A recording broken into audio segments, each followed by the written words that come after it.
Hey guys, what's up? I have been so incredibly blessed to have reached 1,000 subscribers, and I am eternally grateful, and I appreciate all of you so very much. If this is your first time coming across my channel, what's up? I'm Megan. This is my channel about recovery and rehabilitation of addicts and felons and people in jail, and just I'm here to help. I am a recovering addict and a felon, and I like to use my life experiences as teaching points, and I'm trying to just build this really awesome community. So click subscribe, like this video, share it with someone if you think that they could benefit from it, and comment down below if you've ever overdosed or have witnessed an overdose. Because, I mean, these days with the prevalence of fentanyl, it's insane and it's terrifying. But when I used, it was a while ago. And I don't want to downplay my addiction or my drug use because it was still bad. You know, H is bad, dope is bad, and it's lethal. And I did see my fair share of overdoses, and I've had my fair share of encounters with them, and I can't even imagine if I were using in this day and age. So first of all, to anyone in the active addiction, feel free to always hit me up. I'll help you as much as I can. Recovery is possible. I would love to see you join me in it. But yeah, so overdoses, it's sad. And if you've lost someone to an overdose, which I think most of us have at this point, it's hard. And it's scary. So I'm going to kind of walk you through my experiences with it. You know, when I first started using, like I said, the dope wasn't as bad as it is now. There wasn't fentanyl like this, and overdoses were kind of slim to none at first, which is crazy to say considering this day and age. But I remember the first time I knew someone that had overdosed and died, and it was someone that I just kind of knew as an acquaintance, and I was just like, how did that happen? I just didn't understand how that could happen. And I was still snorting at this point, so like I thought I was safe, I guess, I don't know. But eventually I transitioned to IV use, and the first time that I saw an overdose was my best friend. And we were at my parents' house, you know, and stuff had been done elsewhere. We were sitting at my mom's computer, and I was Skyping with Greg because he was in South Carolina at this point. And I remember my friend was like nodding out, and I thought that she was just really high. And actually, let's start this a little bit sooner. So I had gone to meet her at the movie theater. Like, that was our plan. And I was going to meet her there, like, before the movies, and I got high in my driveway, and I didn't wake up until the movie was over. Or I didn't, like, come to and realize what was going on. So I didn't think anything of that. I thought, like, hey, maybe I used it at a different time, maybe, like, I don't know. I didn't think about it. But I had fallen out. Like, I had fallen out and woken up on my own. Thank God. But we hung out later, and she got high, and I know that she didn't do it much at that point. And we were on Skype with Greg, and she started to nod out, and I was getting kind of worried because she like wouldn't come to long enough. And the next thing I know, she just like slumps, like hard slumps.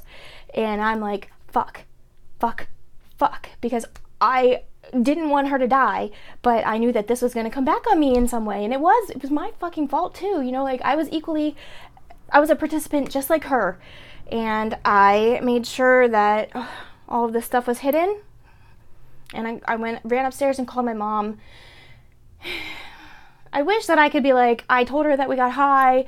I lied and I said that I didn't know what had happened, and she had come over and she was kind of high.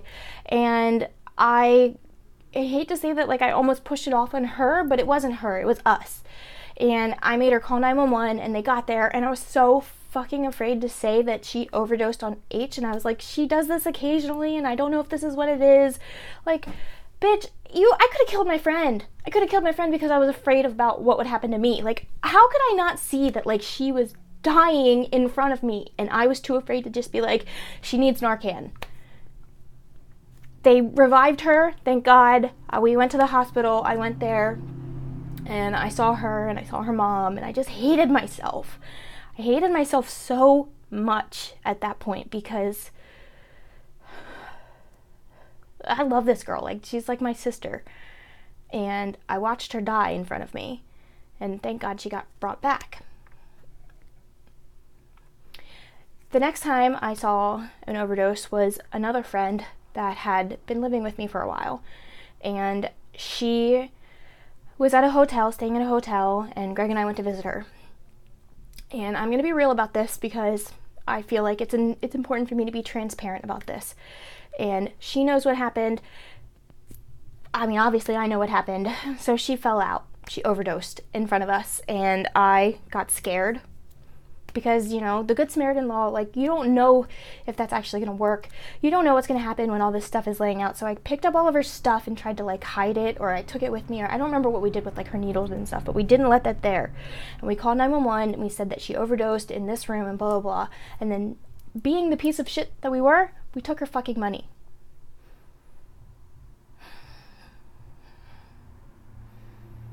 I waited for the ambulance to come, and I made sure that she was okay. But she called me pissed. Yeah, I don't know. I don't have any excuses for this. Like, I was a piece of shit. In my head, I, like, justified, like, because she had burned me so many times, but it really didn't matter. I'm glad I called 911. I'm glad that she was okay. The next time that I witnessed or experienced an overdose was myself. So I was with my best friend again, and we got high, and I was in the driver's seat of my car, and she was in the passenger seat, and I remember listening to 50 Cent. I was like, "Go shorty, it's your birthday." And then the next thing I know, I remember hitting my head incredibly hard and waking up, and suddenly the song, like, just stopped, and, like, everything, like, that had been going on a second before just wasn't the same, and I was confused, and someone was holding me up, and I was like, they were pushing me into the backseat of my car. I had fallen out, and she ran inside to get the guys that were in the house that we were supposed to go see. They didn't know that I was doing that, and they came out, and the one guy picked me up out of the driver's seat, because I was in the driver's seat of my car. They couldn't drive me to the hospital with me in the driver's seat, and as they were putting me into the back seat, they slammed my head into the car, and it was enough to, like, wake me, and I didn't have to go to the hospital. I didn't have to have Narcan. But I will never forget the feeling of, like, being in that moment and hearing the song and hearing her laughing and talking to me, and then the next moment it was like I was just somewhere else. It was in a different point in time, and it was so weird because my brain was still stuck in that moment where I was listening to 50 Cent and she was laughing and I was in the front seat. It's like, that made me realize that when it ends, it just ends. Life just ends. Like, it goes black. And I'm very lucky to have been woken up again and come back to this life, but that's scary, guys. It's really shifted how I perceive life and death, and you really don't know what's going to happen from one minute to the next, and, like, you think you're going to live until you're going to be old. I'm not using, so I'm going to live forever, right? Like, I'm not going to overdose, but you can die from so many things. The final time I experienced an overdose again was my best friend, and this is the last overdose I witnessed.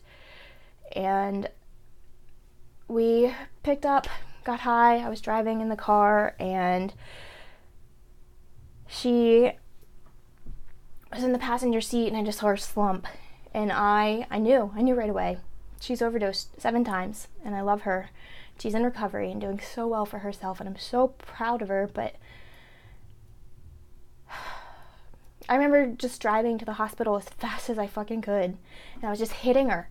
And I knew she had Suboxone, and I put some in her mouth because I was hoping that maybe it would do something, but her mouth was so dry that it wouldn't even absorb. And we got to the hospital, and I ran into the nurse, and I said that my friend's overdosed and she's in the car, and I couldn't explain to them how I got her there, and I lied, and I said we put her there, and it's scary, guys, if you see an overdose, but please understand that whatever is going to happen to you doesn't matter, because they are dying. They are dying, and they need your help. You owe it to them, whoever they are, to save them. to help them, to call 911, to administer Narcan, to do whatever you can. And if you're in active addiction, please, please, for the love of God, carry Narcan with you. Please do not use in a private setting. I know you might you think you have to hide it from people and like you go lock yourself in the bathroom, but don't do that. How are they going to save you? Carry Narcan on you. Know the risks. Acknowledge them. Stop thinking that it's not going to be you, because it's going to be you. Your addiction is going to end one of two ways. You're going to get clean or it's going to kill you. And that's that. You don't get another choice. Going to jail, going to rehab, all that stuff just delays the inevitable, which is getting clean or dying. Understand that, please. Carry Narcan. Find out if it's legal or legal for you to obtain it. In Pennsylvania, you can. I've heard that in Georgia, you can go get it just at the pharmacy. New Jersey is doing a thing where they give it out for free for a day. Like, please get this stuff. This stuff can save your life. And I understand that you're struggling in your active addiction and stopping using is not happening right now. But carry fucking Narcan. Carry it. Please. Put it on your lap if you're going to use. My best friend is alive, and I'm pretty certain that she has like an allergy to opiates, because I've never seen that. And I know that if she overdosed now, she used now, she would die, because she was so sensitive to it. And I'm so grateful that she's not dead, because I could have been the witness to it twice. And I cared about myself in those moments. So like, addiction's not pretty. It's ugly. It's so ugly. We need to talk about that.